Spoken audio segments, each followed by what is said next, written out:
cette émission en disant « et le gagnant est François Hollande », c'est une étape de plus vers une candidature en 2017, Gérard Grimbert. L'alignement des planètes commence à être favorable, non ? Oui, c'est clair. C'est bien le gagnant de ce congrès. D'ailleurs, il a commencé, je crois, on peut dire presque aujourd'hui, hier, il a commencé sa campagne présidentielle. Tout le monde l'a noté et vous avez sans doute noté également que ce matin, Jean-Christophe Cambadélis déjà déroulait le tapis rouge en disant il est notre candidat. C'était presque le candidat naturel du Parti socialiste. Quand on voit ce qui se passait il y a 6 mois et aujourd'hui, évidemment, changement de climat incontestable. Et puis l'autre gagnant, c'est bien sûr Jean-Christophe Cambadélis qui, comme vous savez, c'était son vœu le plus cher d'être le secrétaire du parti adoubé par les militants. C'est le cas. Ils se sont fait un peu peur, ou ils ont fait semblant de se faire un peu peur ces derniers jours. N'empêche que la victoire est très claire. Et du coup, finalement, c'est les frondeurs qui perdent. Puisqu'il y a toujours un perdant, là, c'est les frondeurs qui perdent ce congrès. David Revenalon, en fait, c'était une primaire avant l'heure. Il a gagné la primaire, François Hollande. C'était plutôt une sécurisation, je dirais, de la zone de confort présidentielle de François Hollande et de la zone de candidature. Parce que la primaire, il était évident que dans des circonstances normales, il n'y en aurait pas, sauf empêchement, sauf catastrophe. Il y avait juste ce petit risque qu'en cas de dépassement des 50% et de la majorité par les contestataires, c'est-à-dire les frondeurs associés à la motion de Madame Berger, la motion C, si je ne me trompe pas, effectivement, la clause de la primaire aurait pu être imposée. Ce n'est pas le cas. La zone est donc sécurisée. En revanche, sur l'alignement des planètes, c'est un peu tôt, je trouve, pour s'avancer. C'est vrai que c'est une des planètes nécessaires à l'alignement qui vient de se positionner, mais il y en a beaucoup d'autres. François Hollande, il a beau être en campagne, il a beau faire des meetings et déjà des promesses. Il y a quand même les questions économiques et sociales, le chômage, le pouvoir d'achat, la popularité et l'union de la gauche, ou du moins l'élimination des candidats rivaux. Et ça fait beaucoup. Il y a quand même pas mal de choses. Vous considérez qu'aujourd'hui, avec cette victoire de la motion majoritaire, il a quand même réglé une question en interne, vis-à-vis des autres ambitieux de la gauche? Absolument. Il a réglé la première des questions au sein de son propre parti, la question entre camarades au sein du PS. Mais je le disais, après, il y a toutes les autres, la gauche, le pays, l'économie et la popularité. On va y revenir. Bruno Jeudi? Moi, je crois surtout qu'il a surtout validé sa ligne politique. Au fond, il y a 6 mois, il y a même 1 an, si on revient, si on regarde le film de cette dernière année, il y a 1 an, les médias commandaient des sondages pour savoir s'il devait dissoudre, s'il ne devait pas démissionner. Donc c'est vrai que le chemin parcouru est plutôt presque une surprise. En revanche, il devait, à travers ce congrès de Poitiers, pour s'épargner une sorte de procès de la politique gouvernementale suivie, notamment en matière économique et sociale, il devait passer par cette validation, et cette validation, c'était le fameux 50% de Cambadélis. Alors en même temps, faut quand même relativiser, parce que c'est quand même pas non plus glorieux. Dans le détail, François Hollande, sa ligne majoritaire gagne, mais dans sa ligne majoritaire, il y a du monde. Ça va de Gérard Collomb, le plus à droite du Parti socialiste, jusqu'à Martine Aubry pour l'aile gauche. Donc, du coup, qu'il fasse quand même 50%, en l'occurrence 60%, j'allais dire, c'est presque le minimum. Dans le cas contraire, il y avait plus de... pour François Hollande, c'était complètement bouché. Et puis après, juste pour relativiser sur un point, c'est que 130 000 électeurs, 70 000 votants, vous dites 40 000 de perdus en route. Non, c'est plus parce qu'il y en a qu'1 sur 2 qui a voté, donc on peut imaginer ceux qui ne sont pas venus voter, on va dire qu'ils avaient peut-être piscine, mais il y avait peut-être aussi beaucoup qui avaient envie de Vous les mettez dans les militants perdus. Donc moi je les mets dans les militants perdus, ça fait beaucoup de militants perdus. Alors c'est pas non plus une nouveauté, Gérard Grimbert dira sans doute que quand la gauche est au pouvoir, il y a beaucoup de désertion dans les rangs socialistes, mais quand même, à l'arrivée, c'est quand même 39 000 voix pour Jean-Christophe Cambadélis. Vous parliez de François Hollande et de sa ligne politique. Il s'est exprimé naturellement sur ce résultat du Congrès. Et il a utilisé 3 mots-clés: stabilité, cohérence, visibilité. Il va pouvoir continuer comme ça pendant les 2 ans, Hélène Pidichowski? Sans doute, il a bien l'intention de le faire. En fait, ce qui est une petite victoire sur François Hollande, c'est qu'on lui reprochait facilement d'être trop optimiste et d'être prisonnier de cet optimisme qui confinait en fait à de la naïveté presque. Vous savez, on disait, il a dit l'inversion de la courbe du chômage, etc., la reprise reprise, elle est là. Tout ce qu'on a entendu disant, mais franchement, il est quand même, il est à la limite pas presque infantile. Dieu sait si pourtant il est aguerri à la politique. Et en fait, on s'aperçoit, dans le fond, donc, il gagne encore en crédibilité, en stature, disons que finalement, c'est quelqu'un qui est solide. Et derrière cet optimisme un peu naïf, eh bien, c'est quelqu'un qui finalement voit clair. Et puis, alors que les soucis arrivaient un peu en escadrille, comme on dit, pleuvait en escadrille, et bien, finalement, maintenant, c'est les bonnes nouvelles qui tombent les unes derrière les autres, quelques petits signes de reprise économique, derrière, tout le monde se dit, ça y est, ça vient, ça sera prêt. En 2016, on va avoir la configuration économique va être meilleure, et puis il n'aura plus qu'à cueillir les fruits en 2017. Et c'est lui qui a bien vu, et c'est lui qui est le bon stratège, et c'est lui qui, etc. C'est ça qui gagne aujourd'hui, ce qui est étonnant, parce que, effectivement, la victoire de Jean-Christophe Cambadélis est à relativiser quand même. Les gens qui vous regardent se disent, on n'a pas vu baisser le chômage, on en parlait tout à l'heure. Voilà, il y a quand même 2-3 obstacles qui se dressent sur sa reconquête du pouvoir. Oui, mais je pense qu'il y a des Français qui ont compris que c'était peut-être pas évident non plus de récolter tout de suite les fruits d'une politique. Et lui, il va dire, j'avais raison d'être patient, j'avais raison de dire qu'on avait besoin de temps, que les mesures ne peuvent pas être efficaces tout de suite. Donc, je pense qu'il va pouvoir maintenant retrouver un nouveau discours qui le sorte de cet optimisme un peu béat. Oui. Oui. On peut considérer que ce soir, il est entré en campagne. Je vous cite la phrase, vous aviez fait tout à l'heure allusion à ce qu'a dit ce matin Jean-Christophe Cambadélis. Il dit « La contestation sur François Hollande dans le PS s'est éteinte. Voilà. Elle est résiduelle. Il sera en situation de force pour 2017. » Oui, mais bon, on est bien d'accord, et de ce point de vue-là, je suis aussi d'accord avec le fait que maintenant qu'on a dit tout ça, il faut quand même un peu relativiser. Oui. C'est-à-dire que, oui, il a marqué un point.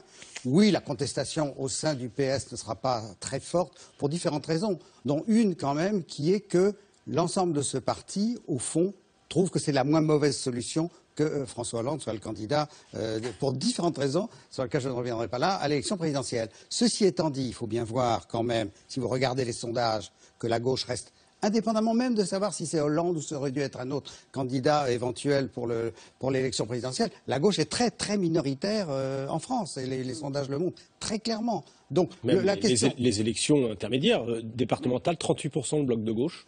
Voilà. Donc ça veut dire quand même que la question qui reste toujours à régler pour François Hollande, s'il est candidat, c'est tout simplement de savoir s'il sera au second tour. Alors bon, toute sa stratégie va être d'essayer d'être au second tour. Moi, pour l'instant, je trouve que c'est pas gagné du tout. Hein. Donc voilà, il y a ça. Et puis alors, on le disait à l'instant, le chômage, qui est quand même le grand problème français, reste catastrophique. La cour de gauche reste catastrophique. Et semble-t-il, on aura du mal, dans les 2 ans qui viennent, à véritablement remonter ce handicap. Donc, c'est pas joué. Ce qui est joué, c'est une petite partie, on le disait, qui est le partialiste. C'est pas rien. C'est la première marche. C'est la première marche de la longue marche, justement, de François Hollande vers la présidentielle de 2017. Alors, les 75 000 militants socialistes qui sont allés voter ont fait donc le choix de la stabilité. La motion majoritaire victorieuse à 60%, sans ambiguïté, laisse les frondeurs sur un strapontin à 29% des voix. La motion A, qui va, on l'a dit, de Manuel Valls à Martine Aubry à ratisser large le psychodrame, et donc évité. Mais hier soir, rue de Solferino, tout le monde avait gagné. Stéphanie Gillon, Joël Lefebvre, avec Barbara Steck et David Lemarchand.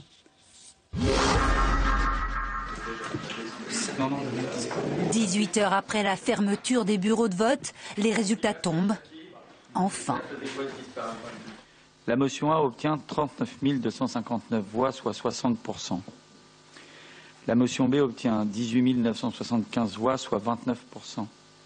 La motion C obtient 980 voix, soit 1,5%. La motion D, 6 216, soit 9,5%. 60% des suffrages pour la motion A. La victoire est nette et sans appel. Jean-Christophe Cambadélis savoure. C'est un succès, oui. Maintenant, il faut prendre acte que le combat s'est mené, il a été loyal, il a été entaché d'aucune irrégularité. Maintenant, il y a une majorité. Nos amis voulaient une clarification, disait-il. Elle est arrivée. C'est pas ce qu'ils pensaient. Mais voilà, c'est comme ça, c'est ça le débat. Il y a une majorité, il faut la respecter. On peut penser qu'il ne sera plus nécessaire qu'il y ait une fronde, parce que c'est au parti que se passent les choses. Mais je vous le dis très franchement, nous serons des citoyens vigilants, éclairés, pour faire en sorte que cette feuille de route collective soit tenue. Fin du suspense pour un congrès qui s'annonçait à haut risque. 17h hier, ouverture du vote. C'est à Solferino, au siège du parti, que la plupart des ministres sont venus accomplir leur devoir de militants. Laissez passer la démocratie. Pour certains, oublier les traumatismes du passé. Vous savez, pour construire une vie, il faut vivre le temps présent, il faut vivre le temps futur et ne pas vivre avec les mauvais souvenirs. Donc je préfère ne pas évoquer cette triste période. Et je pense que les choses se sont quand même rétablies depuis.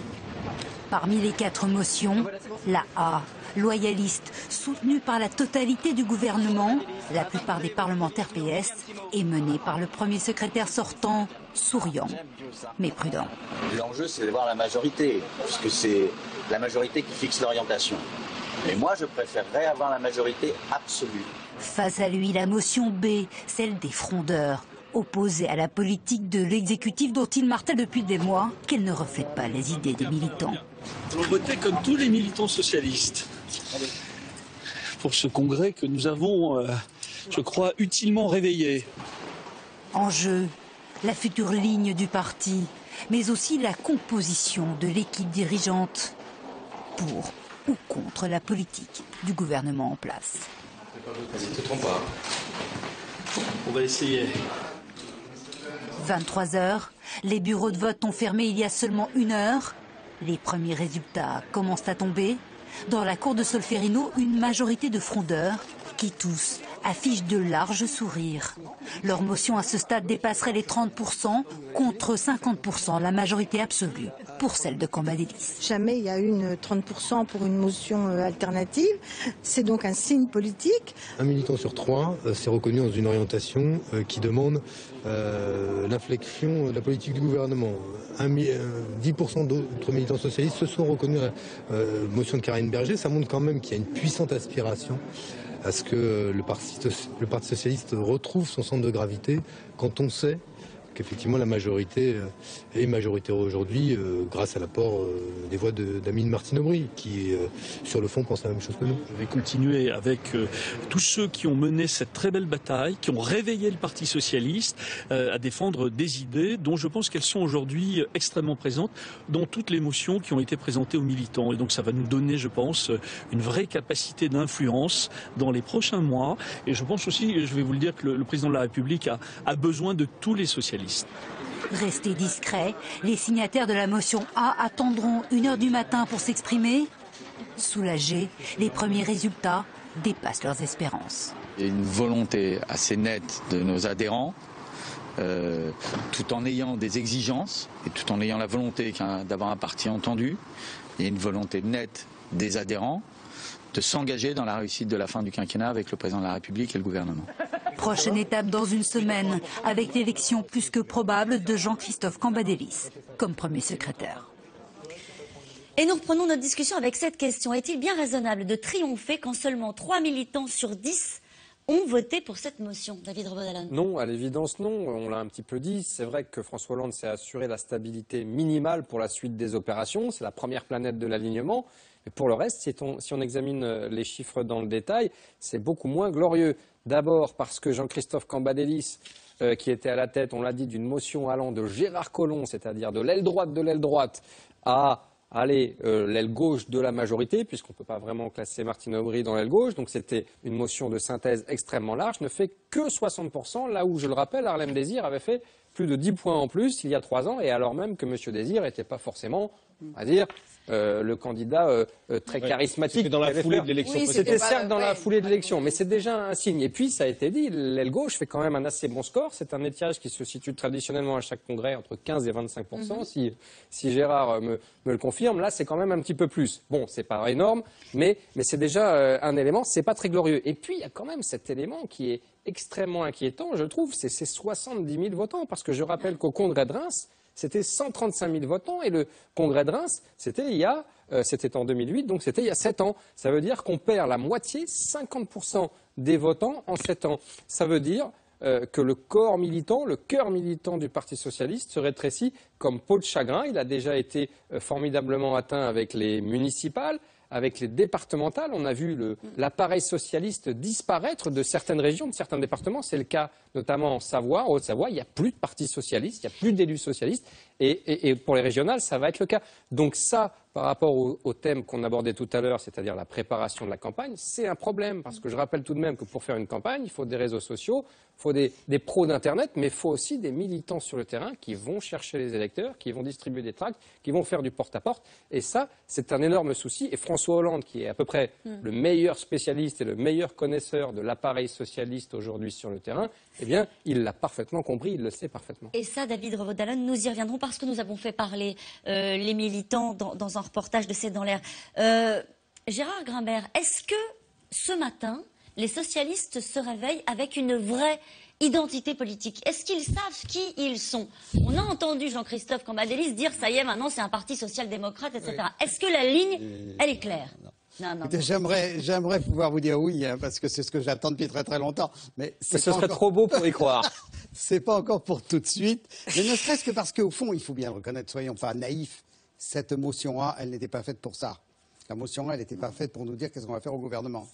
La motion A, elle était, on l'a dit, je crois tout à l'heure, elle était faite pour faire une motion de synthèse avant le Congrès et surtout amener Martine Aubry dans cette majorité, de façon à ce qu'il soit clair que le gouvernement ne serait ni attaqué frontalement, il l'est dans la motion, mais pas frontalement, et que d'autre part, il ferait une assez bonne majorité. C'était pour ça. Donc maintenant, si vous me demandez, est-ce que ça y est, ce congrès a permis, d'ailleurs, il n'est pas encore. Il n'est pas encore passé, mais enfin, va permettre de dégager une ligne claire politique pour le Parti socialiste dans l'avenir, la réponse est non.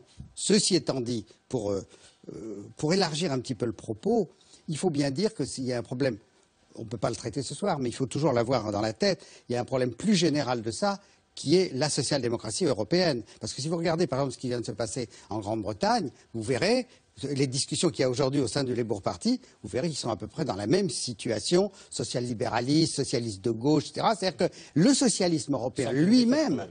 Ils sortent d'une défaite avec un candidat qui s'était positionné à gauche. Oui, voilà. Plus à gauche que François Hollande. Voilà. Oui. Non, mais c'est pour dire quand même qu'il y a des problèmes de définition de la ligne politique, pas seulement en France. Mais en tout cas, en France, non.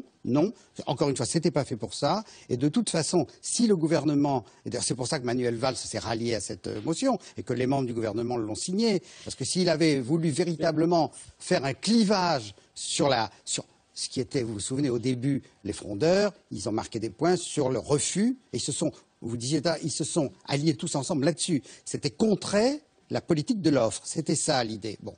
Eh bien ça, grâce à cette manœuvre, ça n'a pas marché. Alors juste, Gérard Grimbert, petite parenthèse, j'ai oublié de vous poser la question au début de l'émission. Dans un journal, je crois que c'était dans le JDD, vous aviez dit que François Hollande ne pouvait pas être élu. Oui, j'ai dit qu'il aurait beaucoup de mal à être élu, pour les raisons, encore une fois, pas tellement François Hollande lui-même, que le fait que la gauche en France aujourd'hui est très minoritaire. Donc ça ne change rien.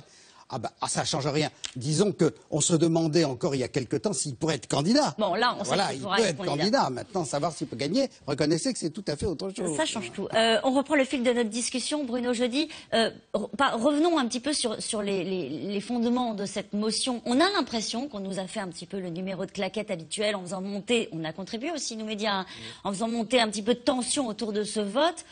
On se réveille le matin, on a une majorité très solide, et puis on a une ligne dont vous dites de toute façon ce texte-là il ratisse très large.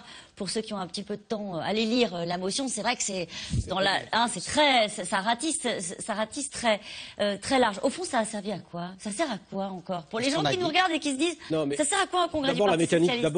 La mécanique de congrès de tout temps, c'est quelque chose de très particulier, propre au Parti socialiste, et franchement pour le grand public, c'est pas très très simple de saisir toutes ces nuances entre les courants qui se disputent aussi derrière, parce que derrière la semaine prochaine il y aura un vote sur le premier secrétaire. Après il y a des distributions de places et le poids de chaque courant. Après, quand vous regardez quand même, comme vous lui dites, allez lire les il faut motions, y aller. C'est pas du Chateaubriand, c'est pas toujours facile à lire. Pas toujours facile à digérer non plus. Pas facile à digérer non plus. J'observe quand même, moi, si vous voulez, sur la motion A, que quand même Martine Aubry, pour signer cette motion, elle a quand même apporté de sacrées corrections quand même sur la ligne très social-démocrate de François. Moi, je trouve quand même il y a en partie une remise en cause de cette idée du pacte de responsabilité, à savoir quand même, en gros, une politique destinée à d'abord aider les entreprises avant de faire de la redistribution. Et cette fois-ci, notamment, alors vous allez me dire, c'est une vieille tarte à la crème, on va contrôler les entreprises qui auront droit à des aides et pas d'autres aides.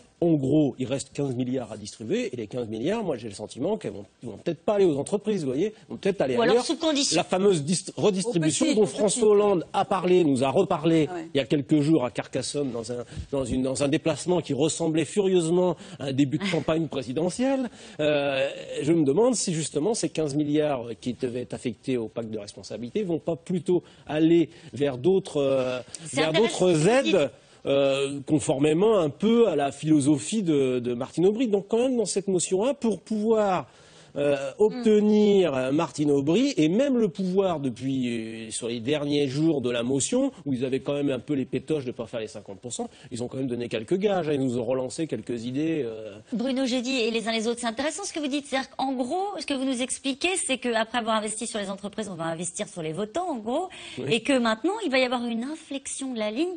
Un François Hollande qui nous dit « je continue, je suis sur mon cap », mais il va y avoir quelques aménagements. Je pense qu'il a déjà commencé. Par exemple, attendez, moi j'étais pas dans les Caraïbes, mais ceux qui ont suivi le déplacement Caraïbes, je parle sous le contrôle de David Rodalon, c'était quand même le Père Noël avant l'heure. Et on y va et on commence à distribuer. Il commence à distribuer. Mais en même temps, c'est la logique aussi on rentre, alors peut-être trop tôt, pour le coup, moi je pense qu'on est encore à 2 ans de la présidentielle. La redistribution, comme il nous l'annonce, c'est les cadeaux à la clientèle. Mais par exemple, sur la fiscalité, si vous voulez, dans la motion A, ils ont ajouté effectivement quelques mesures fiscales, comme par exemple la fusion de l'impôt sur le revenu et la CSG a été abandonnée. Et puis finalement, et c'était un des grands projets de la réforme fiscale voulue par François Hollande. Et finalement, l'autre jour, on a relancé le prélèvement à la source en disant, on fera peut-être pas, effectivement, on n'avait rien demandé, c'est Stéphane Le Foll. Stéphane Le Foll, tout d'un coup, qui a dit si, mais on va faire quelque chose. Donc finalement, on annonce des trucs, on les fait pas, mais on les fera peut-être quand même, c'est ça en fait. Mais est-ce que ça traduit une inflexion de la ligne, Hélène Belichowski, à la marge, mais dans le discours, c'est-à-dire qu'il fallait rassurer les socialistes, fallait les rassurer en disant on n'abandonne pas tout, on ne va pas clore ce quinquennat forcément sur cette politique sociale libérale. Donc ça devait calmer les frondeurs, rassurer les vrais socialistes, même s'ils ne sont pas forcément frondeurs, mais qui disaient quand même comment on termine. C'est terrible, on n'a rien fait de vraiment socialiste. Bon, donc il fallait rassurer un peu, mais peut-être pas le génie, mais vraiment l'intelligence de Jean-Christophe Cambadélis, c'est d'avoir réalisé la synthèse avant. Il nous l'avait dit, on l'avait rencontré à quelques-uns il y a 6 mois, j'ai regardé mes notes, c'était un déjeuner qui datait du mois de décembre, où il nous expliquait comment justement, il fallait pas attendre le congrès, il y a tellement eu de congrès socialistes, j'en ai fait quelques-uns quand même, où il fallait 72 heures pour faire arriver à ce que la synthèse...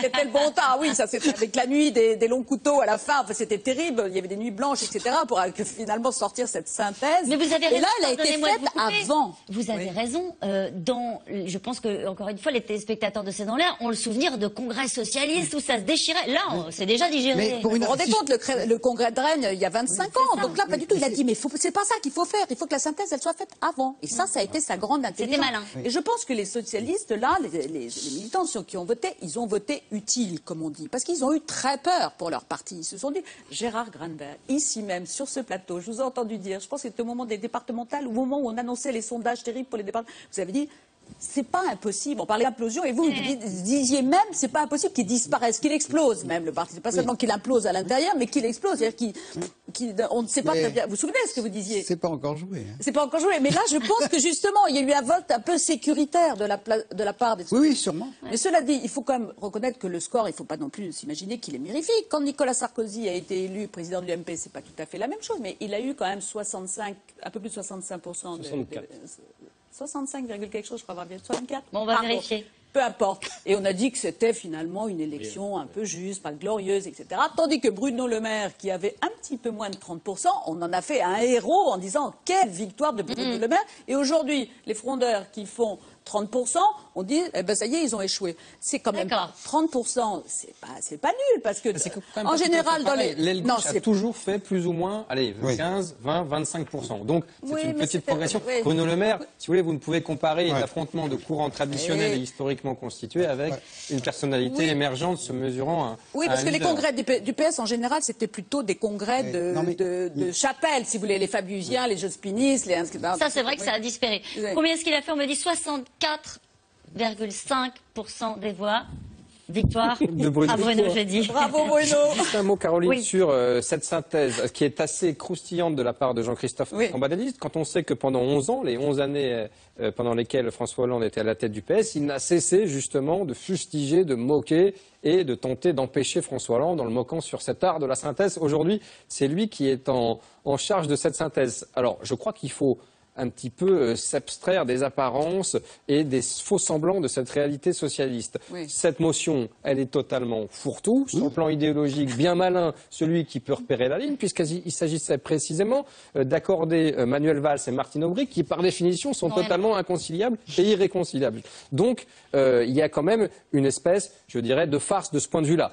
Pour ce qui est je dirais, de l'efficacité ou on va dire de l'efficience de telle ou telle mesure. Là encore, il faut relativiser. La vraie mesure, la vraie concession qui a été accordée par François Hollande et par Manuel Valls, c'est celle qui a été annoncée il y a quelques semaines en faveur de l'investissement. C'est précisément ce que demandait Madame Aubry, c'est-à-dire des mesures directement constatables, directement injectables dans l'économie et directement, justement, en soutien de l'investissement des entreprises. Pour le reste, vous preniez tout à l'heure l'exemple de l'impôt, la grande réforme fiscale. François Hollande s'est lancé dans la primaire en 2010, de mémoire, c'était sa première réunion publique, c'était son premier lancement de campagne de candidat à la primaire sur la fusion de l'impôt sur le revenu et de la CSG et le prélèvement à la source. Aujourd'hui, quand vous discutez avec les conseillers de Hollande, voire avec le président lui-même, vous vous apercevez qu'il n'y aura jamais, du moins pendant ce quinquennat, jamais de grande réforme fiscale et jamais de fusion impôt sur le revenu et CSG. Il y a eu une tentative avec Jean-Marc Ayrault. Oui, Jean-Marc Ayrault avait tenté. Ça a vite été abandonné. D'ailleurs, ça a failli lui coûter son poste. Juste pour terminer là-dessus, ça devient. Quelle est la concession fiscale qui est aujourd'hui évoquée par le gouvernement et par Stéphane Le Foll? C'est le prélèvement à la source, qui est quand même pas une réforme fiscale, c'est une mesure technique qui permettra effectivement de prélever l'impôt directement, mais je ne vois pas en quoi c'est politique, en quoi c'est idéologique et en quoi cette mesure signifierait quoi que ce soit sur l'orientation du gouvernement. Donc pour terminer là-dessus, le gouvernement continue. Il suffit d'écouter les interventions de François Hollande, Manuel Valls pour voir qu'il n'y aura absolument pas la moindre inflexion sur la ligne. Mais il y a quelques petits détails dans le texte sur lesquels les frondeurs vont être très vigilants. Les frondeurs, justement, ils gagnent du terrain par rapport au dernier congrès, mais leur ambition d'imposer une politique alternative a échoué. La motion B, conduite par Christian Paul, recueille donc, on l'a dit, un tiers des voix, pas assez pour peser sur la ligne, pas assez pour remettre en cause les choix de l'exécutif. Pourtant, selon Jérôme Guedj, l'un des frondeurs, ce n'est qu'un début pour peser cette fois dans le parti. Sarah Sisman et Maxime Liogier l'ont rencontré. Sur le score, on a été capable d'exister. Et puis peut-être sur ce qui est plus important, parce qu'un congrès du parti, c'est pas une question de casting, c'est une question d'idées. Or nos idées, elles ont diffusé et infusé dans le Parti socialiste. Voilà. Alors parfois on a retrouvé, non sans sourire, certaines de nos propositions dans la motion de Jean-Christophe Cambadélis. D'une certaine manière. Vous appliquez vos idées? Tant mieux, un peu, mais attendez, on ne va pas faire un procès en reconnaissance de paternité. Quand je vois que le PS aujourd'hui reprend à son compte notre proposition d'une CSG progressive, j'étais parlementaire, j'ai défendu les amendements et à l'époque c'était avis défavorable du gouvernement. Aujourd'hui, j'ai tout le gouvernement qui signe une motion dans laquelle il est inscrit qu'en 2016, il faut baisser la CSG sur les catégories populaires et les classes moyennes. Je dis chiche, faisons-le, et on pourra le faire en s'appuyant sur une position du Bureau national du Parti socialiste. C'est vrai sur le travail dominical, c'est vrai sur la protection des salariés. Donc aujourd'hui, vous estimez que le combat des frondeurs dans le Parlement est terminé, en tout cas? Non, je considère que le combat premier des frondeurs est aujourd'hui élargi à l'intérieur du PS, mais qui peut trouver à se prolonger dans le débat parlementaire à chaque fois que ce sera nécessaire. Mais ce ne sera plus la porte d'entrée, mais le point d'aboutissement. Est-ce que ça y est, la gauche maintenant est réunifiée ou ces divisions restent toujours permanentes? C'est un travail de longue haleine que de retisser le rassemblement de la gauche. Donc, tout dépend de comment les choses se passent dans les prochaines semaines et dans les prochains mois. Si on nous dit le cap ne change pas, on ne changera pas de politique, là en effet on va avoir une difficulté parce que le PS lui-même, à travers ce qu'il vient d'adopter, souhaite quand même quelques inflexions significatives. Donc il va falloir les accompagner et peut-être parfois les amplifier. Vous avez le sentiment qu'aujourd'hui François Hollande veut changer de cap? En tous les cas, il ne peut pas avoir pour message de dire je ne changerai pas le cap. C'est parfois la petite musique que porte son Premier ministre, mais le Président de la République, il doit avoir le pragmatisme et la stratégie politique de se dire que c'est par non pas un virage à 180 degrés, mais quelques inflexions qui pourra retisser les liens du rassemblement de la gauche. Encore une fois, c'est crucial pour appréhender l'échéance de 2017 et puis c'est surtout important pour l'ensemble de nos concitoyens. Et donc l'important, c'est dès par exemple le budget 2016 du pays, de voir qu'est-ce qu'on peut mettre dans ce qu'on appelle un nouveau contrat de majorité.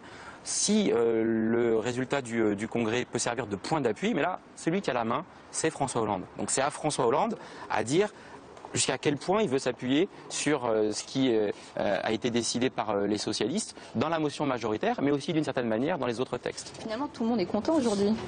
C'est un peu le propre parfois des congrès du Parti socialiste, mais au-delà de la boutade, tout le monde sera content si on met en œuvre justement ces inflexions. Alors, cette question, les frondeurs vont-ils rentrer dans le rang ou s'allier à Mélenchon? Oui. Alors oui, les frondeurs vont rentrer dans le rang, ils l'ont dit eux-mêmes, d'ailleurs, ils l'ont dit eux-mêmes. La fronde est finie, ils l'ont dit, la fronde est finie. La phrase, c'est il faut tourner la page de ce que les médias ont appelé la fronde parlementaire. Ça veut dire oui. Voilà, oui, mais enfin bon, ça veut dire clairement qu'on entre dans une nouvelle phase de fonctionnement du parti. Parce qu'il faut bien voir que ce qui s'est joué jusqu'à ce congrès, et c'est en ce sens, je pense, que les frondeurs ont perdu, c'est qu'ils ont vraiment pensé qu'ils pouvaient établir un front. C'est pour ça qu'il y avait une seule gauche importante. Ils ont établir un front au sein du Parti socialiste qui obligerait le gouvernement à changer sa ligne. C'était quand même ça l'idée. Bon, alors ça, c'est perdu. Et pour la raison, comme c'est perdu, eh bien, au fond, et je pense que Cambadélis a dû leur dire qu'on peut élargir, on peut gouverner ensemble, on n'est pas si loin. D'ailleurs, Gage le disait à l'instant, ils ont repris des idées dans notre motion, ce qui n'est pas faux, d'ailleurs, entre nous. Donc, par conséquent, c'est faisable. Donc, on a l'impression qu'il n'y a plus du tout de guerre civile, là, au Parti socialiste. Alors, ça ne veut pas dire qu'il n'y aura pas, sur tel ou tel projet, au Parlement, des débats. Mais on a l'impression qu'on rentre dans une... C'est en ce sens, je pense, que Cambadélis a remporté une vraie victoire de congrès. Alors, comme on disait tout à l'heure... C'est une victoire tactique. Oui, mais vous savez, la tactique, c'est beaucoup dans la politique. Donc, ce qui s'est passé là, c'est que tout ce que voulait François Hollande et tout ce que voulait le premier secrétaire du Parti socialiste, c'est d'apaiser les choses et d'arrêter le combat interne. Alors, ce qui, à mon avis, aide aussi à cela, c'est que la droite s'est réveillée. Parce qu'il ne faut pas oublier, moi ça m'avait frappé, pendant ces 3 premières années, le seul élément politique véritablement d'opposition au gouvernement, c'était le Parti socialiste. La droite n'existait pas. Jusqu'à ce que Sarkozy ait vraiment repris les choses en main, la droite n'existait pas. Maintenant, non seulement Sarkozy est là, mais la droite cogne, et cogne dur. Et je regardais encore, j'ai entendu, je ne sais pas si c'est hier ou aujourd'hui, Sarkozy dire on ne va pas les épargner, on va y aller carrément. Donc ça joue aussi pour le rassemblement. Alors, leur fait d'armes aux frondeurs, c'est notamment la question, le combat qu'ils ont mené sur la loi Macron. Oui. Est-ce que la loi va revenir au Parlement, à l'Assemblée? Est-ce que là... 3 semaines. Dans 15 jours, 3 semaines, la loi revient. Et là, quand même, ce sera un test, puisque c'est quand même vous avez dit, un fait d'armes. Ça a même été le point de crispation de la fronde. Fronde qui a commencé avec la nomination de Manuel Valls. Il y a plusieurs textes sur lesquels on monte jusqu'à plus de 30 même parlementaires qui ne votent pas ou qui votent contre. Texte budgétaire pour l'essentiel. Texte budgétaire pour l'essentiel. Et donc la loi Macron avec le fameux volet sur le travail dominical a été le point de crispation qui a conduit le Premier ministre quand même à engager sa responsabilité 49.3, ce qui est quand même assez exceptionnel pour une majorité parce qu'il a fallu faire rentrer tout le monde. Là le texte va revenir. Donc là ça va être un test. Que vont faire en gros les 25 ou 30 parlementaires qui voulaient voter contre, qui ne l'ont pas fait, mais qui voulaient voter contre. Donc est-ce que Manuel Valls ressortir le 49.3, on imagine mal. Donc ça veut dire que soit Macron va devoir mettre un peu de l'eau dans son vin dominical, soit les frondeurs vont devoir se coucher. Alors c'est vrai que quand on entend Christian Paul ce matin, on se dit il plie les Gaules très très vite quand même. Parce que là, pour le coup, la fronde... Elle s'arrête tout net. Manuel Valls, que Martine Aubry ne pouvait pas encadrer, tout à coup, c'est plus un problème. C'est-à-dire qu'en gros, l'avenir de Manuel Valls ne va pas se jouer au Congrès de Poitiers. Voilà. Alors qu'il y a 2 mois, 3 mois, c'était presque un casus belli. Donc quand même, je trouve qu'ils sont rentrés très très vite dans le rang. Alors est-ce que ça veut dire, comme le suggère Gérard Guimbert, que en gros, on va se distribuer les places et que... Oui, parce qu'il va y avoir un remaniement. Ils vont rentrer au gouvernement ou pas? En tout cas, très clairement, ils ont été très bien traités, et je dirais même traités, comme on dit en politique, par l'Élysée et directement par le président. Il faut se souvenir qu'il y a quelques semaines, ils étaient reçus en grande pompe pour un apéritif, qu'il en a traité quelques-uns individuellement, en bilatéral, c'est le cas de Jérôme Gage, et que, à l'évidence, les socialistes ont beau avoir de fermes convictions idéologiques et des positions absolument inébranlables, un petit Marocain, un poste de secrétaire d'État ou un ministère, ça ne se refuse pas, et à l'évidence, on envisage à l'Élysée de pouvoir recruter quelqu'un comme François Lamy, le lieutenant de Madame Aubry, qui était au gouvernement il y a quelques mois encore, il y a un an, ou Monsieur Gage, par exemple, ou encore, aidez-moi, Monsieur Christian Paul. Et Jean-Marc Germain. Et Jean-Marc Germain, bien sûr, autre proche de Madame Aubry. Donc, on peut tout à fait envisager que dans un petit remaniement technique du mois de juin, qui vise à remplacer Madame Fioraso, la ministre de l'Enseignement supérieur, ou Madame Delga, qui s'en va partir concourir au régional, eh bien, on fasse rentrer 2 ou 3 de ces personnalités, et qu'à l'évidence, ça désubstantialise la fronde, parce que la fronde, il faut quand même rappeler qu'elle a, moi je suis persuadé, je suis d'accord avec vous Gérard, qu'elle a atteint son climax au niveau des derniers textes budgétaires, parce qu'on peut difficilement faire pire que de refuser un projet de loi de finances, fut-il rectificatif, ou encore la loi Macron. Je crois qu'à mon avis, après cet épisode de la deuxième lecture, ce sera tout à fait réglé. Et puis il faut se souvenir que dans l'histoire, la fronde, quand elle s'est effilochée, quand elle a été réglée, eh bien, elle a donné lieu au règne le plus absolu de toute l'histoire de la monarchie française, celui de Louis XIV. Donc je ne dis pas que François Hollande va se transformer en président absolu, mais en tout cas, il espère avoir réglé le problème. Moi, je pense qu'il y a aussi une autre explication, finalement, à cet apaisement de la fronde, c'est parce qu'il n'y avait pas de leader. Vous savez, vous dites la guerre civile est finie. Pourquoi? Parce que la guerre civile, elle a lieu quand il y a des meneurs qui sont là avec un courant derrière eux. On disait souvent qu'à droite, il y avait beaucoup de guerres internes parce qu'il y avait la guerre des chefs et qu'à l'inverse, au Parti socialiste, il y avait surtout du débat d'idées, la guerre d'idées, parce qu'au PS, on produit des idées à la différence de la droite. Mais en fait, rappelez-vous, là où la guerre à l'intérieur du PS a été la plus exacerbée, au moment des congrès de Rennes, c'était entre les héritiers de Mitterrand. Ça prenait une force, une acuité absolument incroyable. Le congrès de Reims tout de même aussi. Le congrès de Reims aussi, mais uniquement parce qu'il y avait des leaders. Mais là, les signataires des motions étaient les leaders. C'était entre eux qu'il y avait eu la guerre, parce qu'ils avaient tous, ils nourrissaient tous des ambitions personnelles, bien évidemment. Alors que là, ce malheureux, il est heureux aujourd'hui, Christian Paul. Mais c'est pas lui qui va prendre la tête des frondeurs. On cherchait un leader à cette fronde. Et Arnaud mais il n'existe pas. Eh bien, il a disparu. Mais il va marcher avec Christian Paul lundi, là, ils vont monter le mais il ne parlera pas, d'après ce que je crois savoir. Non, mais, il ne s'exprimera pas. Jean-Luc Mélenchon est affaibli, Arnaud Montebourg, excusez-moi, lui a disparu chez Habitat. Bon, finalement, il n'y a plus personne. Donc François Hollande a aussi la voie libre parce qu'il est le seul concurrent qui va rester en piste finalement. Il n'y en a pas un autre qui s'est profilé et c'est un peu une victoire par défaut, par défaut d'apparition de leader pour le concurrent. C'est la raison pour laquelle il n'y aura pas de primaire, faute de combattants. Les trois seules personnes susceptibles de l'avoir challengé étaient Manuel Valls, qui considère qu'il a plutôt intérêt à attendre son tour, c'est-à-dire 2017. Martine Aubry, qui n'avait pas formidablement envie d'y aller et qui s'est rangé. Et puis Arnaud Montebourg, dont on ne sait pas dans quel limbe il évolue actuellement. Donc, faute de combattants, de primaire, alors, c'est étonnant parce que là, on parle de tête d'affiche, on parle de courant, on parle de motion. On ne parle pas beaucoup de ce qui se passe dans le cœur battant de la gauche. Il y a quand même une partie de la gauche aujourd'hui qui ne se reconnaît pas du tout dans cette motion molle et qui attendait autre chose de la gauche. Est-ce que ça peut s'exprimer? Parce que ça, vous savez où ça s'exprime. Pour l'instant, ça s'exprime dans les sondages, Gérard Grimbert. Oui, mais bien sûr. Non, mais si vous voulez, le problème, d'abord, une première difficulté dont on n'a pas parlé, c'est quand même que, en tout cas, au moins pour les frondeurs, et pas seulement peut-être les frondeurs, quand on écoute Jean-Christophe Cambadélis, ça déborde cela. Il y a toujours l'idée de refaire la gauche et l'union de la gauche. Bon, il ne faut pas oublier que Jean-Christophe Cambadélis avait joué un rôle sous Jospin au moment de la formation de la majorité plurielle. C'était le mécanicien de la gauche. C'est le mécanicien. Donc il y a toujours cette idée, dans une grande partie du Parti socialiste, de on va refaire la gauche. Bon. Ça, c'est pas possible de mon point de vue. C'est pas possible. Ça n'est pas possible de mon point de vue. D'abord, entre nous, avec qui? Parce qu'aujourd'hui, les Verts, on ne sait plus. Mélenchon, il est tout seul sur son rocher, il appelle les gens à venir à lui. Le Parti communiste a presque disparu. Donc, c'est quoi faire l'union de la gauche aujourd'hui? Ça mérite déjà une première analyse assez importante. Et deuxièmement, on ne peut pas à la fois, et ça, François Hollande le sait très bien, je pense d'ailleurs que Cambadélis doit le savoir s'il ne le dit pas, on ne peut pas à la fois gouverner ce pays et être allié aujourd'hui avec ces gens-là, tout simplement. C'est pas possible. Non, c'est pas possible. Je crois quand même que, enfin, en tous les cas, je ne sais pas si c'est possible, mais François Hollande, dans son esprit, c'est quand même ramener les écologistes vers lui. Mais une partie des écologistes. Mais je trouve que cette semaine, il y a une nouvelle qui est été un peu occultée, c'est quand même la tribune de Cécile Duflot, qui vient de mettre fin au Pax avec Jean-Luc Mélenchon. Ça va pas durer longtemps.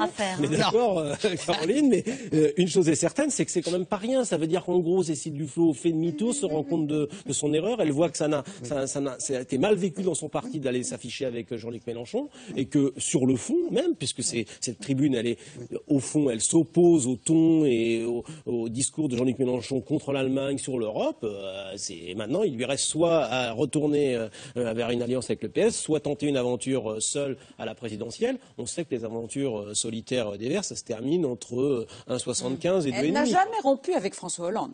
Jamais. C'est Manuel Valls. C'est le choix de Manuel Valls. Son livre à la rentrée. Elle n'a jamais rompu avec lui. Son livre à la rentrée 2014, c'était quand même très très sévère sur François Hollande, avec des phrases très dures. Oui, mais moi je peux vous dire qu'il n'y a pas de rupture. Oui, il n'y a pas de rupture. Mais enfin, toujours communiqué par SMS. Absolument. Oui, ça c'est la méthode Hollande. Moi, je ne crois pas que François Hollande soit dans une quête effrénée de gauche dans la perspective de la suite des opérations et bien sûr des opérations présidentielles. Évidemment, il était important de stabiliser le parti. Et d'ailleurs, il a utilisé le terme de stabilité. C'est assez transparent sur le plan psychanalytique. Deuxième chose, les écologistes. Oui, bien sûr, ils souhaitent s'éviter une candidature de Madame Duflot qui pourrait lui coûter les 2% décisifs dans la perspective de la conquête du deuxième tour. Bon, Mélenchon, on va essayer de le réduire parce qu'effectivement, il vaut mieux éviter qu'il ne fasse trop de dégâts. Mais je ne crois pas du tout que la stratégie présidentielle de Hollande se situe côté gauche. François Hollande, il considère que ses deux adversaires, à ce stade, seront Marine Le Pen et Nicolas Sarkozy, et que tous les deux vont se livrer à une course effrénée sur les mêmes terrains, c'est-à-dire ceux de l'immigration, ceux de l'insécurité, ceux de l'islam, ceux des postes, en gros un terrain post-attentat du 11 janvier, et que ça va lui ouvrir beaucoup plus d'espace sur un terrain, on va dire, de centre-gauche, et des thématiques beaucoup plus consensuelles et générales, qui sont celles du rassemblement, de la République, du consensus. C'est peut-être un vœu pieux, c'est peut-être un très mauvais calcul, mais en tout cas, c'est le sien. Mais il y a eu un détail, c'est plus qu'un détail d'ailleurs, dans son discours de Carcassonne, il a quand même voulu reprendre le fil de sa campagne en disant, y compris mercredi à ses ministres, relisez mon discours du Bourget. Sous-entendu, je n'ai pas trahi mes engagements. Est-ce que là aussi, c'est pas un message qu'il adresse à cette autre gauche qui s'est sentie trahie par, au fond, ce qu'il a fait de ce discours? Bien sûr, de la même façon qu'il a rencontré Fidel Castro, de la même façon qu'il lâche un peu de l'Est, notamment, on l'a dit, sur la question de l'investissement aux entreprises. Ce sont des petits signaux, ce sont des petits marqueurs qu'il adresse, bien sûr, à la gauche, car il ne peut pas se transformer tout d'un coup en François Bayrou et livrer campagne, bille en tête et direction. Honnêtement, sur la relecture du discours du Bourget, il y avait quand même, alors pour le coup, on retombe, je ne sais pas si c'est dans l'optimisme béat ou dans un déni, mais il dit j'ai réindustrialisé la France, enfin voilà, il énumère tout ce qu'il a fait à partir du discours du Bourget. Si on reprend tout dans le détail, on est quand même loin du compte. Il est en campagne. Les promesses et les appréciations n'engagent que ceux qui les croient, comme d'habitude. Je trouve, alors on dit toujours qu'il faut démarrer de bonne heure, mais il se précipite un peu alors qu'il n'a pas, loin de là, consolidé les résultats. Alors, on l'a un petit peu dit, on l'a un petit peu évoqué au début de l'émission, le nombre des militants socialistes a fondu. Depuis le dernier congrès en 2012 à Toulouse, 40 000 ont déserté le parti. Ils sont aujourd'hui, à jour de cotisation, comme on dit, 130 000 dans le parti. Il faut dire que la rue de Solferino a pris de plein fouet l'accumulation des défaites électorales, mais le poison lent, c'est aussi la démobilisation d'une gauche déçue par la première partie du quinquennat de François Hollande et déboussolée parfois par les choix économiques du gouvernement. Maxime Vauthier et Pierre Dehorne ont profité du vote pour aller à la rencontre des militants. On regarde.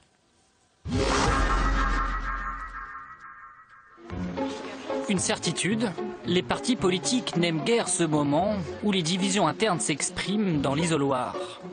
Le Parti socialiste ne déroge pas à cette règle-là. Hier, certains ont donc préféré laver leur linge sale en famille. Pourquoi est-ce qu'on ne peut pas rentrer à l'intérieur? Je voulais expliquer, une caméra dans un lieu clos comme ça, dans un vote qui est un vote serré, c'est un élément de tension. Il peut toujours y avoir quelques individus qui s'énervent. Nous, on a envie que ce vote se passe calmement. Un peu de tension, car ici, la motion B, celle des frondeurs, a reçu un soutien massif d'adhérents venus exprimer dans les urnes leur vision du socialisme. Et le contrat de génération, ça marche pas. C'est clair. Moi, je ne suis pas social-libéral. Moi, je suis socialiste pour résoudre les problèmes d'inégalité. Je ne suis pas socialiste pour donner de l'argent aux banques, comme par exemple le CICE, où on a donné 50 milliards, 40 milliards aux entreprises sans aucune contrepartie. Voilà. Moi, je suis socialiste pour les gens, pour faire diminuer les inégalités, augmenter le pouvoir d'achat. Si les différentes motions présentées ne sont pas si éloignées les unes des autres, ce qui a le plus fragilisé l'union des militants du Parti socialiste, c'est l'action des frondeurs. Ils se prennent pour des révolutionnaires. Des révolutionnaires en chambre, mais ils se prennent pour des révolutionnaires. Mais bon, c'est pas sérieux. Est-ce que tout ça peut amener, d'après vous, à une fracture irrémédiable au sein du Parti socialiste? Michel Rocard disait que le Parti socialiste, tous les 20 ans, se prenait sa petite mort. Je ne sais pas si vous êtes au courant de ce genre de choses. Bon, on en connaît une de plus, c'est pas grave. On s'en sortira. Pour s'en sortir, le Parti socialiste devra avant tout remobiliser ses troupes. Car le blues des militants se jauge aujourd'hui au nombre d'adhérents en chute libre depuis des années. En 2006, le PS comptait près de 280 000 adhérents. Moins de 10 ans plus tard, il en compte 150 000 de moins, soit autant de cotisations qui n'entrent plus dans les caisses du parti. Qu'est-ce qu'il est important de vérifier avant le vote là? Que l'adhérent est à jour de cotisation. C'est obligatoire. Et donc, il y a des gens là-dessus. Le scrutin d'hier était donc l'occasion pour les militants venus voter de renflouer quelque peu les caisses du parti. Mais surtout le moyen pour eux de relancer une machine enrayée depuis quelques mois.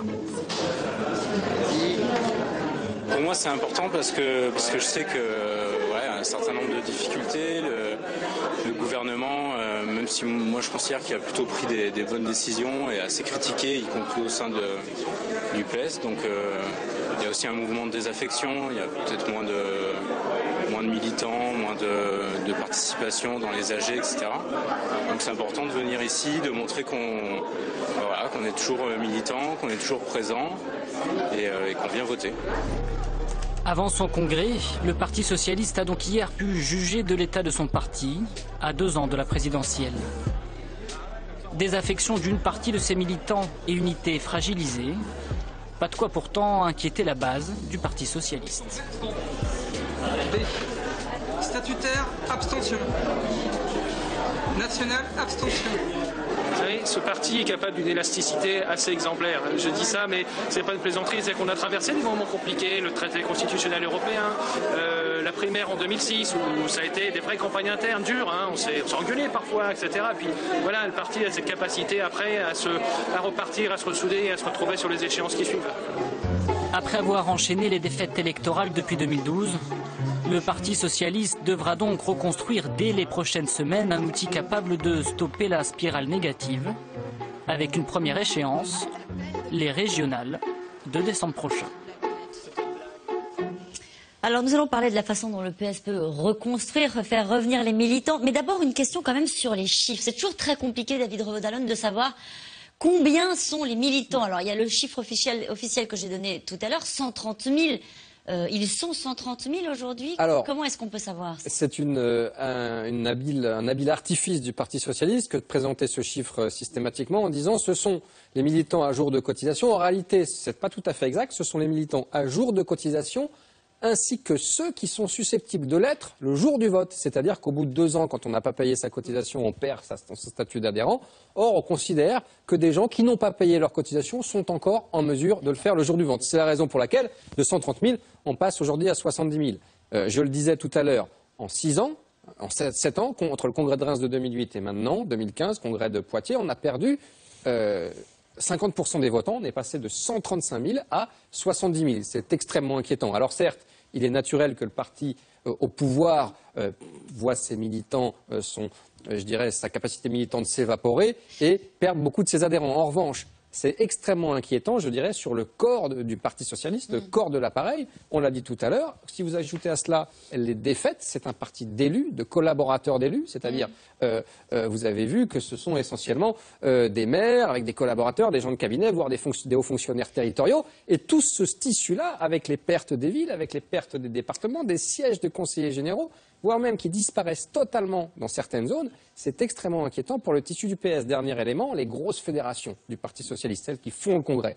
On appelle ça les Bouches du Nord, en langage socialo-socialiste, c'est-à-dire les Bouches-du-Rhône, le Pas-de-Calais, le Nord et l'Hérault. Ce sont les 4 fédérations qui, traditionnellement, font basculer un congrès d'un côté ou de l'autre. Vous remarquerez que le Nord, le département du Nord, le département des Bouches-du-Rhône a été perdu par le PS, que ces fédérations sont gravement, du moins celles de l'Hérault, des Bouches-du-Rhône et du Pas-de-Calais, gravement atteintes par les affaires internes et des affaires de corruption assez sérieuses, et donc assez décrédibilisées, voire sous tutelle du Parti socialiste pour certaines d'entre elles. Et donc, vous avez tous les bastions de force du Parti socialiste qui s'évaporent en même temps que ce cœur militant. Et donc, c'est extrêmement inquiétant pour la suite des opérations. Et je dirais, ça camoufle quand même un état d'extrême faiblesse, voire de maladie du grand corps, ce grand corps malade.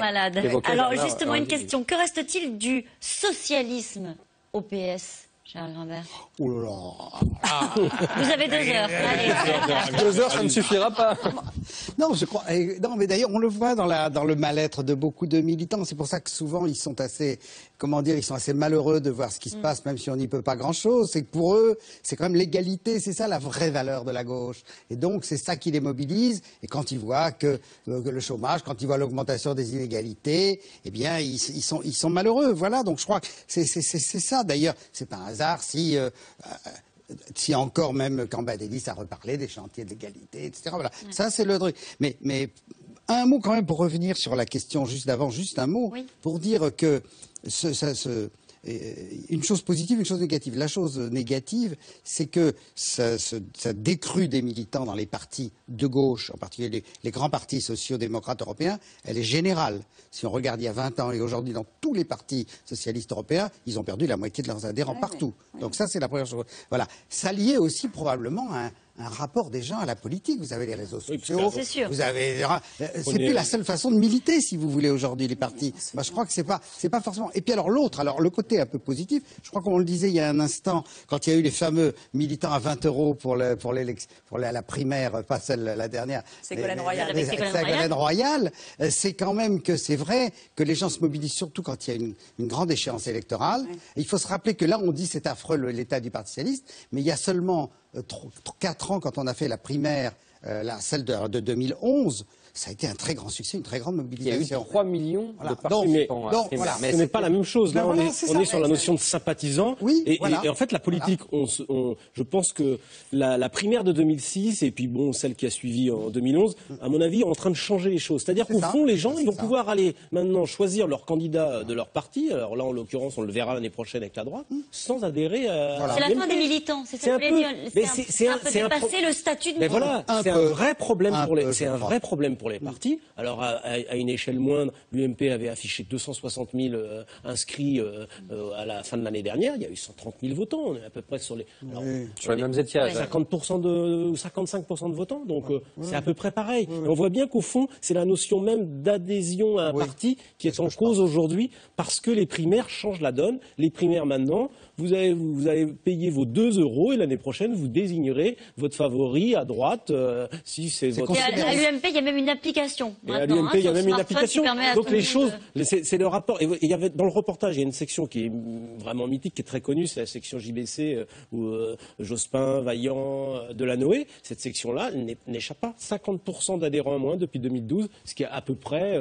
au fond, même les grandes sections, celles qui ont... Sections mythiques. Les sections mythiques ont produit des grands leaders, elles n'échappent pas non plus à la désertion des militants socialistes. Il y a aussi un individualisme très français quand même, qui aboutit à une crise de la représentativité tant au niveau des syndicats que des partis politiques en fait. Parce que regardez ce qui se passe en Allemagne par exemple, où les syndicats, on le sait, ont beaucoup plus d'adhérents qu'ils n'en ont en France, et où effectivement le SPD, le parti adverse d'Angela Merkel, grosso modo la gauche allemande, a près de 500 000 adhérents. C'est quand même impressionnant à côté de nous. Bon, dans les autres, j'ai regardé un peu dans les autres partis socialistes étrangers, ça tourne autour des 200 000, mais des 200 000 adhérents réels à jour de cotisation. Donc on est un petit peu en retrait. Il y a les deux. Et oui, mais je voulais ajouter aussi que dans les pertes que pouvait craindre aujourd'hui le Parti socialiste, il y avait aussi les enseignants, parce que les enseignants faisaient quand même les bataillons du Parti socialiste. On a combien d'enseignants en France? Près d'1 million, je crois. C'est autour d'1 million. 1 million d'enseignants. Combien? Peut-être que 80% sont à gauche, adhérents du Parti socialiste, c'est autre chose. Ça, je ne sais pas, bien évidemment, mais c'était quand même énormément d'entre eux. Donc je pense que dans ceux qui restent maintenant, alors les enseignants peut-être vont se détacher et regarder ce qui se passe au niveau des syndicats de gauche enseignants qui sont opposés à la réforme des collèges, qui sont très déçus de la méthode utilisée par le gouvernement tout récemment avec la publication de son décret. Bon, je pense que là, il peut y avoir des déceptions et je pense qu'on va retrouver... le Parti socialiste va avoir du mal à retrouver de nouveaux adhérents, des jeunes qui croient au projet socialiste. Et on va y avoir un PS un peu vieillissant, avec des gens dans les provinces attachés à leur... Oui. Juste une question. Est-ce que l'un d'entre vous, d'ailleurs je vous la pose à vous, mais peut-être que vous pouvez répondre aussi, qui sont ceux qui restent ? Qui est aujourd'hui, quel est le profil du militant socialiste qui a tout encaissé? Peut-être l'attachement à la Fédé, comme ils disent. Vous savez, quand vous avez vécu en province, que vous avez vu comment ça se passe, ces réunions où on se retrouve, on se tient un peu chaud, on essaie de garder espoir.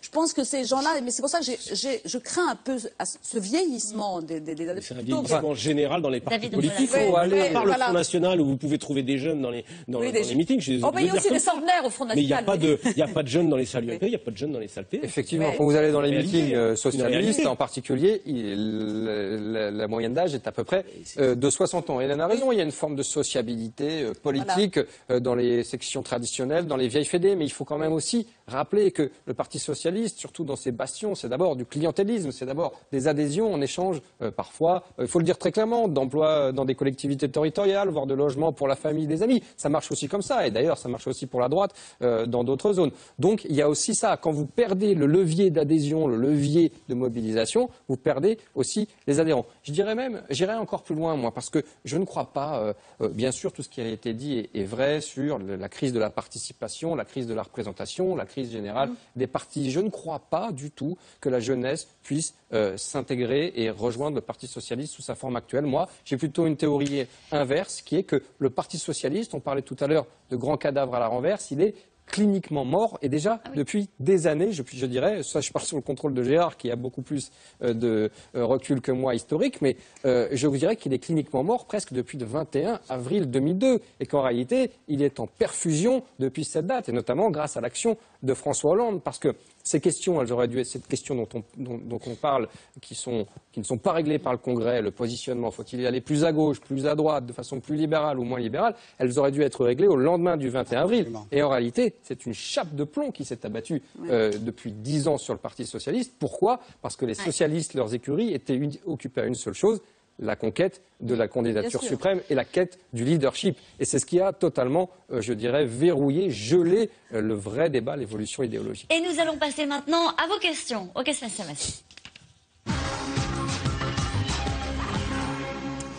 Si Martine Aubry, ex-patronne du PS, était allée avec les frondeurs, est-ce que la motion B aurait eu 60%?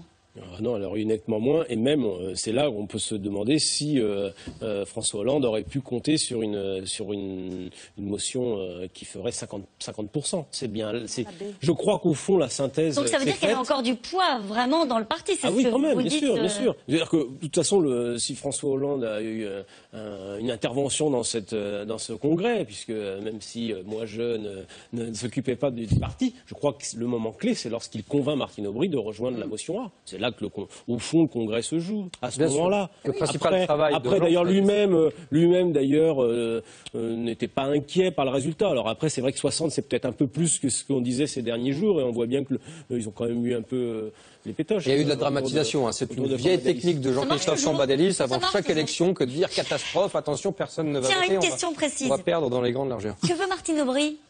Martine Aubry, elle veut peser, elle ne veut plus être candidate, à l'évidence, elle l'a montré. Elle ne veut plus forcément embêter François Hollande parce qu'elle s'est trouvée un meilleur ennemi. En l'occurrence, c'est Manuel Valls, qu'elle déteste et dont elle conteste absolument la ligne idéologique. Et donc, Martine Aubry, elle veut montrer qu'elle existe encore, qu'elle pèse, qu'elle est capable d'imposer au président un petit réorientation de la ligne, une décision en faveur de l'investissement par là, une déclaration sur la réforme fiscale par-ci. Mais en réalité, je crois qu'elle n'a plus vraiment de projet pour la suite des opérations et encore moins celle de se présenter. La seule chose qu'elle pouvait briguer, c'était une candidature. Maintenant, c'est fini. Elle sait très bien que c'est fini. Ou Matignon, et c'est fini aussi. Matignon, elle l'a refusé dès le départ. Elle l'a fait dès le départ. Voilà. Si je compte bien, 60% de 50%, ça fait à peine 30%. Que pense la moitié des militants qui ne sont même pas allés voter? Mais ils sont déçus. Ils sont déçus par les 3 premières années du quinquennat de François Hollande. Alors ça ne veut pas du tout dire qu'ils ne revoteront pas pour lui dans 2 ans, mais pour l'instant, le compte n'y est pas. Donc c'est aussi une forme d'avertissement. C'est-à-dire que même si François Hollande, là maintenant, aujourd'hui, se réjouissait, stabilité, visibilité, enfin...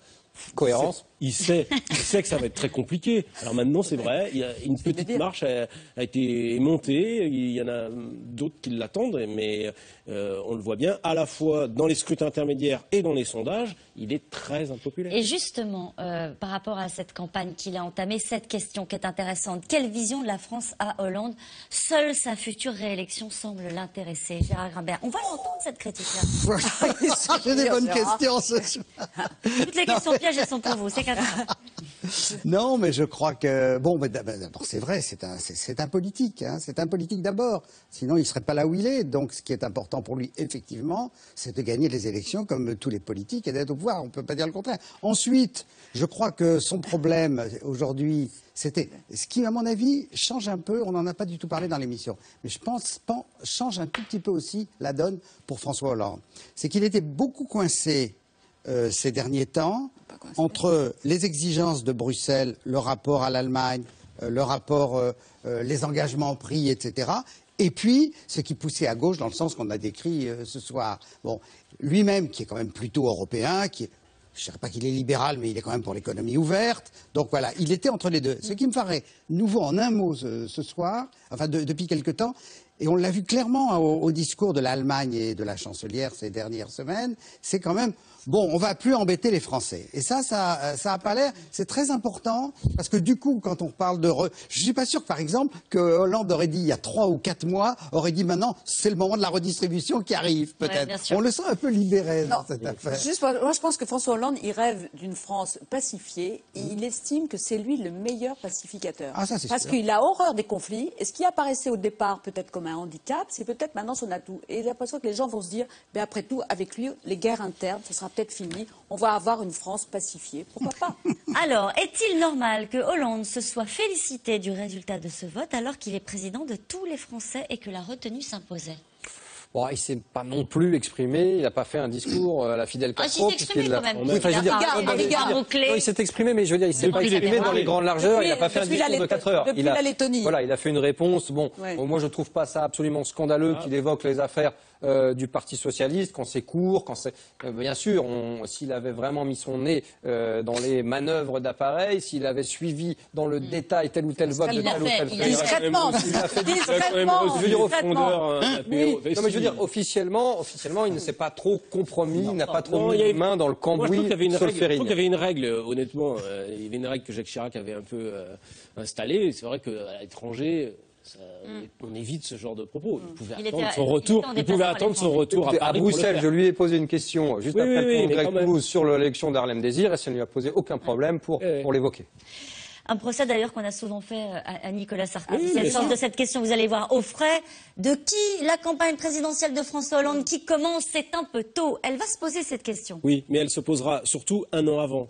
Compte de campagne, il y a quelques règles. Carcassonne, c'était un discours de campagne, vous-même vous l'avez dit. Est-ce qu'à un moment donné, on va se poser la question? Alors, sauf que 2 ans avant, c'est-à-dire que là, c'est 2 ans avant, est-ce que c'est de la campagne? Pour l'instant, pour Nicolas Sarkozy, on rentre, ou Alain Juppé, ou François Fillon. Non, mais justement, c'est hors campagne. Donc, c'est là où est la faute. Là, c'est vrai. Quand ça devient, dans le cadre de la campagne, c'est autorisé, mais quand c'est hors campagne, rappelez-vous, Nicolas Sarkozy, on lui a réintégré un meeting. C'était 1 an.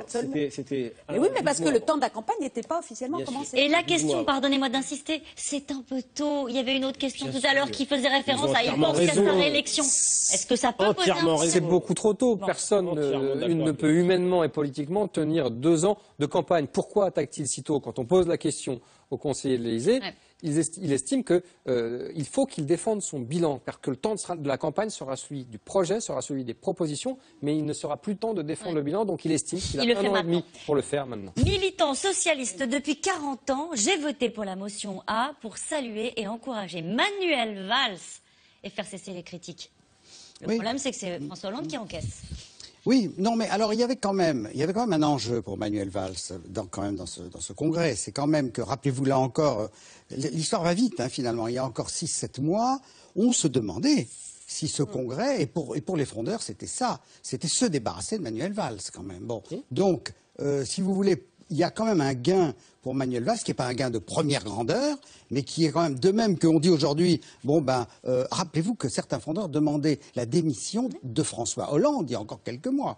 Donc François Hollande a quand même sécurisé son truc au niveau socialiste, et il me semble aujourd'hui, et c'est important, vu qu'il va y avoir des élections à la fin de l'année, que Manuel Valls, lui aussi, est relativement tranquille à Matignon pour l'instant. Croyez-vous que cette belle unité va résister à l'épreuve des régionales? Hélène Pilichevski. C'est ça.